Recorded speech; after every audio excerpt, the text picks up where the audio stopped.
მეორე ადამიანი თქვა პირობითად არის წარმატებული, ხო?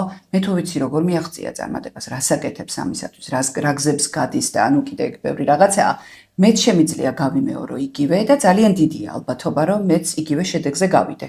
მოდელირების თემა. ამ მოდელირებიდან მერე გადავიდნენ და ძალიან დაინტერესდნენ, როგორ საუბრობს ადამიანი. მაგალითად, როდესაც კლიენტი გესაუბრება, იმდენად მნიშვნელოვანი არ არის შინაარსი, რამდენადაც როგორ საუბრობს, როგორ გაწვდის ამ შინაარსს, როგორ აღიქვამს იმ გარემოს, რაშიც თვითონ ცხოვრობს. ამას რუქას ვეძახით ხოლმე NLP-ში. ანუ ის გარემო, ის სივრცე, ვირტუალური რა თქმა უნდა, არა, ფიზიკურ სივრცეზე არ არის ლაპარაკი. მისი აღქმა, მისი აღქმის ფილტრები როგორ მუშაობს. ეს ერთიგივე სამყარო, ერთიგივე სივრცე, მაგალითად, მე და თქვენთვის აბსოლუტურად სხვადასხვა. საერთოდ სხვა შინაარსი გიდევთ ამ სივრცეში და სხვა განცდა გაქვთ ალბათ კარებს რო აღებ და შემოდიხართ, ვიდრე მე, ხო?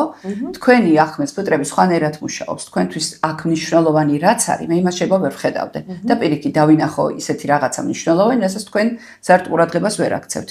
და იდეა რა არის ხა მთელი ამ სამუშაო პროცესის, რომ თუ რამე ჩავარდნები მაინც გვაქვს ამ რუქაზე, მაქსიმალურად ამოვავსოთ და უფრო კარგი ინსტრუმენტები გქონდეს გარემოს სამართავად და ჩვენი სამართავად ამ გარემოში.